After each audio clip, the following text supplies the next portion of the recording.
Okay, in previous class we discussed about how we can calculate diameter of pipe using nomogram. Okay, it is a graphical method. If there is one unknown, you can make use of these nomograms. So these nomograms are designed for a particular application. Okay, so this nomogram design is for finding out diameter of the pipe in case of pneumatics. Like that, for different applications you will get different nomograms. In previous class we discussed how we can find out this pipe diameter, which we got 90. Okay, we followed a procedure. By following that procedure we got this value 90. Okay,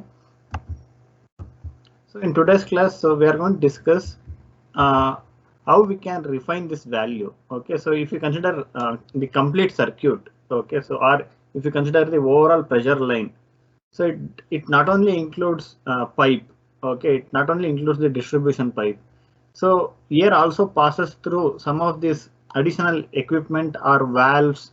Okay, like T connectors, curve connectors, and two-way valve. Okay, here also air will pass. So that means we have to consider this length also.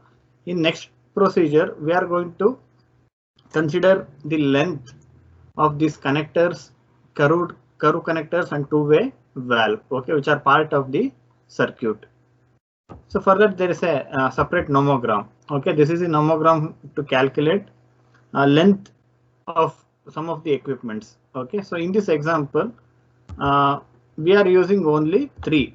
By using this nomogram you can find out equivalent length of these equipment or these devices. Okay, two-way valve, angular valve, T connector, regulator valve. Okay, 90-degree curve connector. You can make use of this nomogram for these 5 components of the pneumatic circuit. Okay, but in this problem, so this circuit consists of only T connectors, curve connectors, and two-way valve.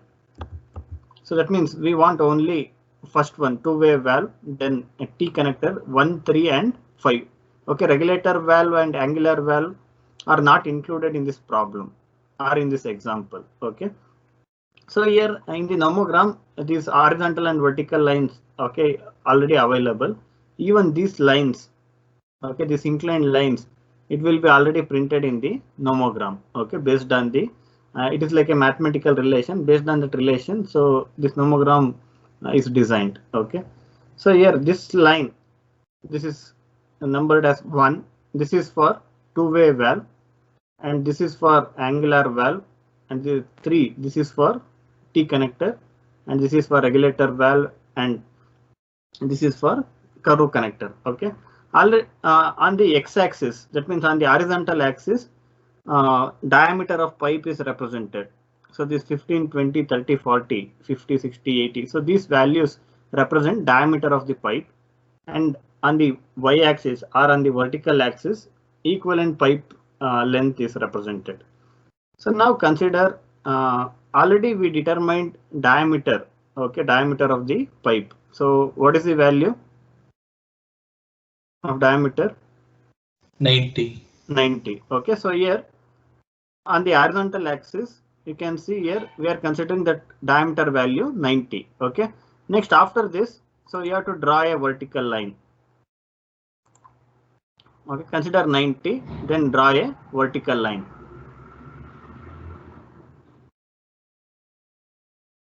So that it will intersect all these lines.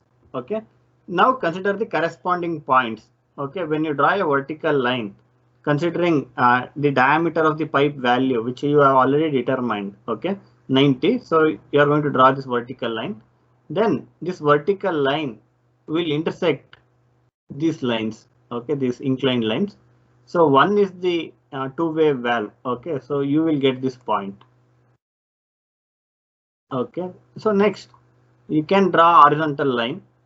Okay, or here itself we can note down the value. Okay, so it is 30. So 40, it is more than 30. Okay, so if you have a scale, you can get the exact value. Okay, if it is on the paper, okay, if you use scale, you can find out what is the length between this 30 to 40. Okay, it is 10. Okay, each division, what is the value? Based on that, you can find out this value. Okay, it will be 32. Okay, so this value is 32. So after getting this, so here they have drawn horizontal line and the value of this is 32. So that means equivalent length of two-way valve for this diameter 90 is 32. Next you have to consider T connector. Okay, so T connector is 3. So this is the line of 3. Okay, so it is crossing at this point. Okay, so it is quite more than 10. Okay, so 10, then 20 means, so in between these two, so we have 10 meter. Okay, next again by using scale you can get the exact value. So here it will be 10.5. If you use scale, if you measure, you will get it as 10.5. Okay, so that is the equivalent length of T connector, 10.5. Next, regulator valve is not used in this example. So next you have to consider 90-degree curve connector, which is represented by this line 5. Okay, next again when you draw this vertical line, it will so intersect here. Okay, so and again take the corresponding point by drawing a horizontal line. Okay, so you will get this value. So between 1 and 2, so it may be 1.2. Okay, like that you'll get the value. Okay, so like this you can get the equivalent values for the components used in this example, that is two-way valve, T connector and 90-degree curve connector. Okay, the pressure drop that is created from the various equipment. Since air is also passing through these devices or equipment or components, pneumatic components, so here also there will be pressure drop. Okay, the pressure drop that is created from the various equipment, nothing but various components. There may be valves, okay, or there may be pressure regulators. Okay, various equipment having a diameter equal to calculated one, that is D90, should be taken into consideration. So that nomogram which we discussed provides an equivalent length for the 5 types of equipment. Each one has an equivalent resistance to the flow of air. Okay, that is the equivalent resistance to the one that of a pipe of the same diameter and a length equal to calculated length. The horizontal axis of the nomogram indicates the diameter of the pipe. So that also we discussed. So based on that, we are going to get these values. Equivalent length of T connector will be 10.5. Then equivalent length of two-way valve is 32 meter. Then equivalent length of 90-degree curve connector is 1.2 meter. Okay. So since only these 3 components are included in this circuit, we are considering only 3. Even though we can get 5 values of 5 various components, we are considering only 3. Next, you have to find out total length. Okay, so in order to find out total length, okay, it is multiplied with 6. Okay, why it is multiplied with 6? Equivalent length of T connector. Okay, 10.5 into 6. The reason is, so if you look at the question, okay, so here it will contain 6 T connectors. Okay, 6, then 5 90-degree curve connector and 1. Okay, that means, so the number of T connectors in the circuit is 6. Again, the number of curve connector is 5. Okay, and number of two-way valve is 1. So for that reason, so you are multiplying this with 6. Then two-way valve, it is only 1. That's why you are retaining it as 32. And equivalent length curve connector, okay, it is 5 in numbers, so that's why 5 into 1.2. So this will give you length of equivalent length of all these equipments used in the circuit or which are part of the circuit. Okay, so now it is 101 meter. Next, if you consider only length of the pipe, it is 300 mm, 300 meter.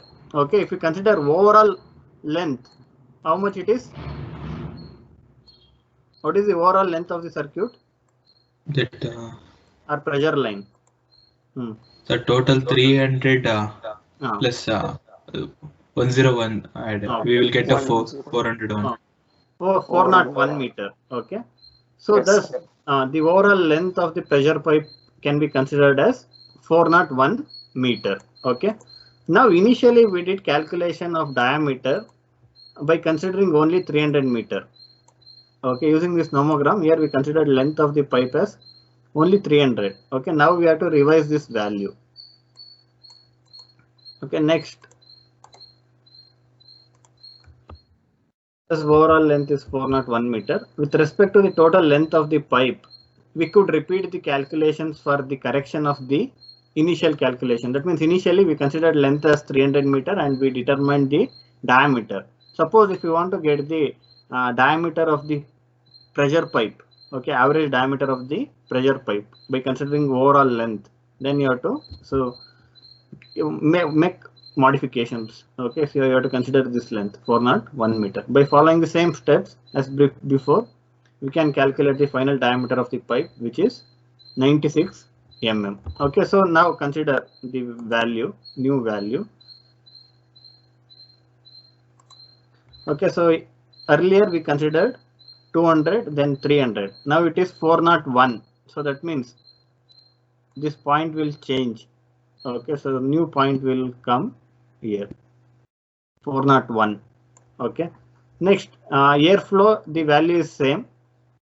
Next, first what you have to do is, so you have to connect these 2 points. Okay, after connecting, again you have to align the scale to this line and you have to extend this. When you extend, so you may get somewhere here. Okay, so next, this is the new Z1 point. Next, again system pressure remains same. Okay, so this point also remains same, and even pressure drop also same value, and Z2 there is no changes in Z2. Okay, now you should go for connecting Z2 and Z1. It should be a straight line, not like this.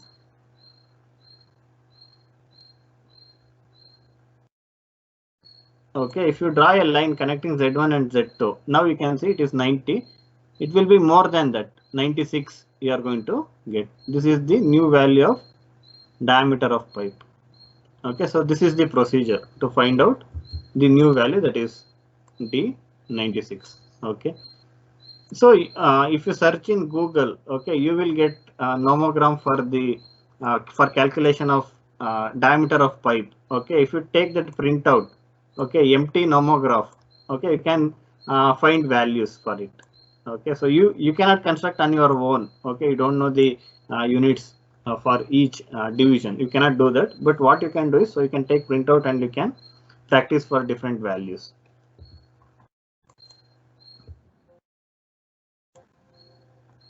Okay, so this completes how you can find out length and diameter using nomograms. Okay, next, pneumatic devices. Okay, pneumatic devices can be split into 2 categories.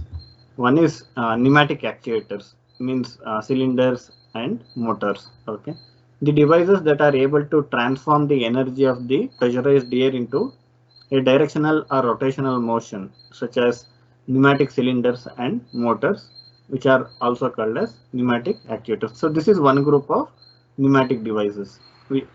Generally they are called as actuators. Next, another group is valves and other components. The devices that control or regulate the operation of pneumatic cylinders and motors, which mainly contains the various valves, direction control valve, flow control valves. Okay, so those are parts of the component, so which are used to regulate the movement of cylinder. Next, in cylinders, so as you know, so there are 2 types, single acting cylinder and double acting cylinder. You know the difference between single acting and double acting. What is the difference? Sir, in single acting, only input pressure is given and inlet pressure and outlet is blocked, since the spring return is employed in that. In the double acting cylinder, both the extension and retraction stroke is controlled. Input and output is controlled. Okay. So here, in case of single acting, you will have only one port, or air will be supplied from only one port. Okay. In case of double acting, so both for extension and retraction stroke, you are supplying air. That means air will be supplied from both ports. Okay. Next, in the case of single acting cylinders, pressurized air is applied only on one of the sides of the cylinder, and mechanical work is produced only in one direction during cylinder extension. Since you are applying pressure only from one end, okay, you have control over that extension stroke. If you are supplying air from this port, okay. In few cases, even you can get a single acting cylinder like this, okay, where if you apply air, you are applying from this end, okay, it will result in retraction stroke. In this case, you are able to regulate retraction stroke, okay. So there is one more possibility, but we are not familiar with it, but there is that possibility also, okay. So these are the components, as you know. So there will be cap, this is the inlet port, okay, piston rod, spring, okay. Because of the spring only, retraction stroke will take place without applying air, okay. So next, cylinder housing. So there are seals, okay. So these are the components of single acting cylinder, okay. So like in direction control valve, so we have normally closed and normally open direction control valve, okay. When do you call a direction control valve as normally open? Sir, when you connect that valve for a controlling action, if we excited it, it will close. If you excite it, it will close, okay. By default, it is open. Open means there will be contact between inlet and actuation port, okay, already without any actuation. Closed means there is no contact between inlet and actuation port, okay. So if you actuate, then only that contact will happen, okay. So that is the closed. So here also similarly, you can consider it as you can consider in two ways, okay. You can get single acting cylinders in two configurations. So one is normally in, okay. Here you can see, if you don't apply pressure, okay, so the piston rod will be inside the cylinder, that is normally in. Suppose if you supply air, okay, it will go for extension stroke and the rods comes out, okay. Whereas there is another position where if you don't supply air, it will be in out position, okay. When you supply air, or with the help of that you are able to apply pressure with the help of air, okay. When you apply pressure, the spring, okay, get compressed and this will move forward, okay. So that is another configuration. In both cases, so we are supplying air only from one port, okay, air from this end, in this case from this end, okay. Next, double acting cylinders. In double acting cylinders, the pressurized air is inserted from both inlets of the cylinder, and thus the piston has the ability to move in both directions with the mechanical work produced in both directions of the movement. The rod for double acting cylinders can be significantly longer than those of the single acting cylinders. Double acting cylinders are used in applications where it is necessary for the piston to perform a controllable task during extension or retraction stroke.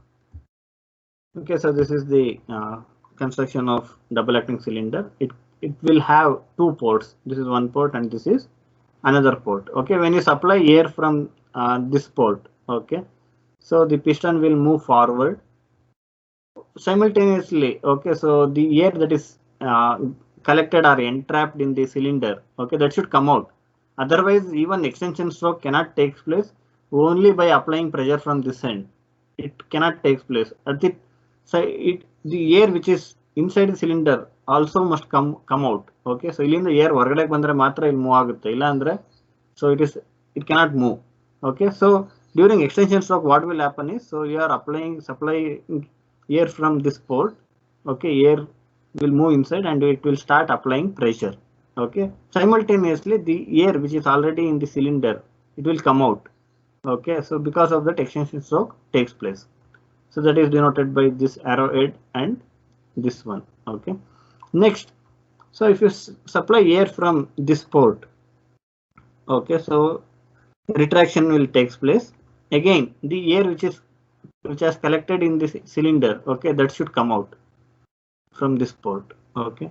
So you are supplying air from this end, and air which is already in the cylinder, inside the cylinder, that will come out. That is the retraction stroke, and this is a symbolic representation. We are having 2 ports and there is no spring. Okay, next there are a few additional types. Okay, so I think you are familiar with these also. These are the additional types.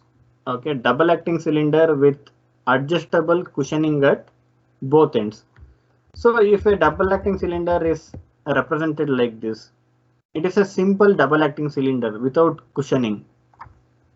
Instead of that, if arrowhead is used here, okay, if it is a inclined arrowhead is used here, so that represents cushioning. So here you can see there's an inclined arrowhead which will represent cushioning. Okay, what do you mean by this cushioning? Why it is required? Sir, cushioning is applied at the end of the strokes. It is like a damping action for a cylinder to absorb the shocks. Absorb the shocks. Okay, and also it will reduce noise. Nice. Okay. And also it will increase this or it will result in smooth movement of piston. Okay, so these are the functions of cushioning. Okay, next, double acting double rod end cylinder. Okay, without cushioning. So here the advantage is, so if you apply air from this end, okay, it will move in this direction. If you supply air from this end, okay, so you can have this stroke. Okay, so this is the double acting cylinder. So in the apply model, it will move in this direction. If you supply air from this end, it will move in this direction. Both side you can work. Okay, you can. It depends on the application. Okay, it depends on a particular application in which direction you need to apply force. Okay, whether if it is required to apply both in left side and right side. Okay, one after other. So then you can go for this. Next, instead of having single rod, you can go for even double rod also. Okay, so that is non-rotating rod cylinder, twin rod. So you are having 2 rods. So next, there is another arrangement called tandem cylinder. Okay, what is the advantage of this, or when it is required? Sir, when we lift the heavy loads. Okay. That. What is the output? Output will be of double compared with the normal double acting cylinder. Okay, so the output of this type of cylinder is, it will be equal to force exerted by 2 cylinders. Okay, so this is one cylinder and this is another. The output will be equal to forces exerted by 2 cylinders. So ಈಗ ಒಬ್ರು ಏನೋ push ಮಾಡೋದ್ರ ಬದಲು ಇಬ್ರು ಸೇರ್ push ಮಾಡಿದ್ರೆ ಯಾವ ತರ effect ಆಗುತ್ತೆ, similar effect you can get with the help of this type of arrangement. Okay, next, so what about this multiple position cylinder? How you can here you can get 3 positions, 0, L by 2 and L. Okay, 0, this is the 0 position.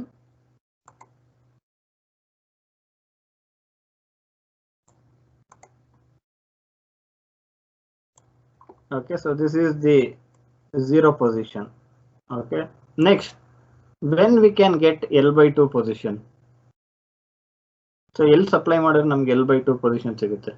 Sir, in the first cylinder, that is for first pole. First pole. Supply first pole. Okay, so consider this as first, okay, second, third port and fourth. Okay, initially it will be in 0 position. So if you supply air from this port, okay, so you are able to, it will push this piston rod also will come out, and again the length to which this piston rod will come out will be equal to this length, that is L by 2. Okay, so here you are going to get L by 2 position. Next, in order to get L, where you should supply air? In the port 3. Okay, so already it will be in L by 2 now. Okay, so if you supply air from 3, okay, only this will move further. Okay, and it will move till L. Okay, so these are the 3 positions which you can achieve with the help of this cylinder. Okay, now similarly consider one more multi-position cylinder where you can get 4 positions. Okay, already it is 0.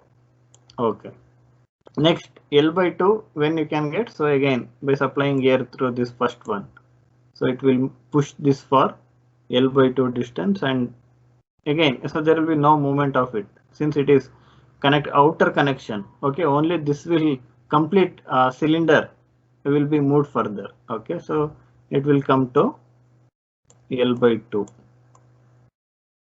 because it will have extension stroke. Because of that, this cylinder will be moved to L/2, and again without extension stroke. Okay, so in this position only it will come to L/2. Next, in order to get L, where you have to supply air?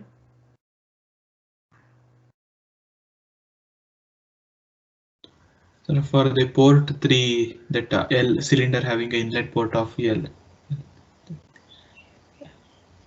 Okay, so port 3.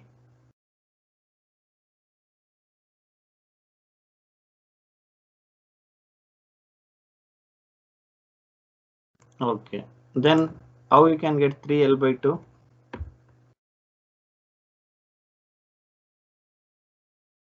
Hmm?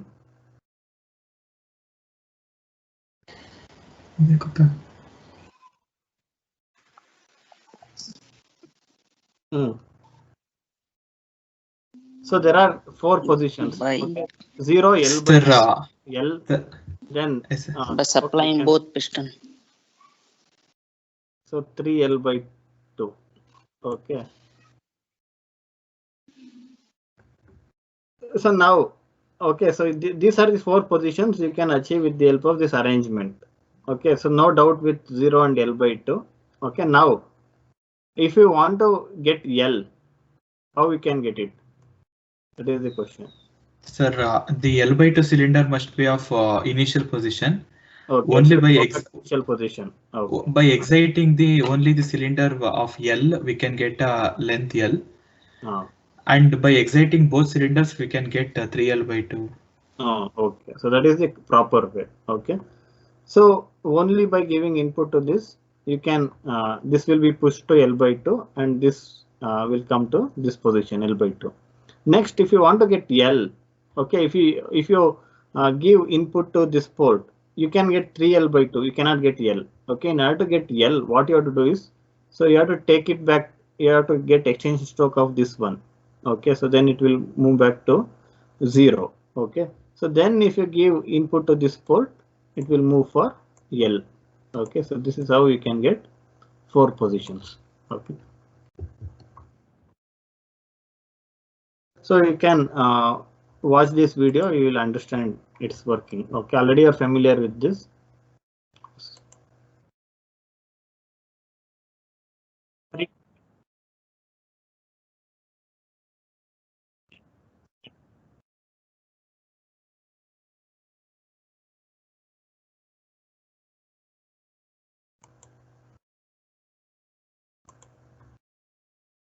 Okay, next calculation. So here you are calculating using equations. Okay, so first force calculation. The pressurized air of pressure P. Okay, so when you supply air, okay, so it is going to apply pressure. Okay, so the pressurized air of pressure P has been applied, and the moving piston has an area of A. Okay, so this air will start applying pressure in various directions. Okay, so some amount of pressure will be applied on wall of the cylinder, and some pressure will be applied on the piston. Okay, so which is going to come in contact, or the surface of the piston which will be in contact with this air. Okay, that will that can experience this pressure. Okay, so that is given by A. So this pressure will act on the piston on the area A. Okay, the force that is generated in a surface A under a pressure P is given by F is equal to AP. So we know pressure is force by area. So same equation you can rearrange. You will get force is equal to AP. Okay. Next, this is the force applied because of this air, okay, or because of the pressure of the air. So that is given by F is equal to force in Newton and area in meter square. Then P is the pressure in Newton per meter square. Then you can, if you want, you can convert that into bar also by using this relation. Okay, next, this is the general equation. Okay, but the output, if you consider the pressure, this is the input, okay, input force, but the output will be different than the input, okay, because there will be loss of some force, okay, because of friction and because of force by the spring, okay, in case of single acting cylinder. So, okay, consider single acting cylinder where there will be a spring. Even spring also will oppose the movement. Okay, so that also you should consider. Okay, so that's why real force will be this force applied minus frictional force. Okay, what is the reason for this frictional force? Sir, contact between the cylinder surface and the piston. Okay, so because of the contact between the wall of the cylinder, walls, both wall. Okay, so this and this. Okay, because of the wall contact between wall of the cylinder and the piston. Okay, the surface, there will be friction. That means there will be opposition for relative movement. Okay, so that also you should consider. So in order to overcome this friction, some quantity of pressure, okay, so will be lost. Okay, so that's why you have to reduce it minus F friction. Then again, even spring will oppose to some extent. Okay, that also you should consider. Generally, frictional force will be 5 to 20% of overall force. Okay, it depends on lubrication and the design. Okay, so those factors will based on that. So you can have the friction force in the range of 5 to 20% of overall force. Okay, spring force depending on the spring. Next, so if you consider double acting cylinders, okay, so you have to consider both outstroke and instroke. Okay, so next, first consider outstroke. So F real. So here there will be no spring. So in case of double acting cylinder, there is no spring. That's why you are not considering spring. Okay, we are considering only F minus F friction. Okay, for first one. So F is nothing but AP. We are considering AP minus F friction. That is for the outstroke. Next, for the instroke, so we are considering A dash. The reason is, so for outstroke, pressure will be applied on this surface of the piston here. So it is a complete surface of the piston. Okay, whereas for instroke, you are supplying air from this direction, and because of this rod, okay, the pressure acting on the surface of this surface of the stroke, sorry, this surface of the piston is less. Okay, it is less by an extent of this area. Okay, you have to reduce area of the piston rod from the overall area of the piston. Okay, so that's why you have to consider that as A dash. So that will be d square minus small d square. Small d means, so this is the area of the piston rod. Capital D is area of the piston. Okay, this is the area of the overall piston, and this is the area of the piston rod. Okay, so that's why you are considering d square minus small d square. Okay, so that is A dash. Okay, so in the similar way, you can find out, you can make calculations for a few more parameters. Okay, that we'll discuss in next class.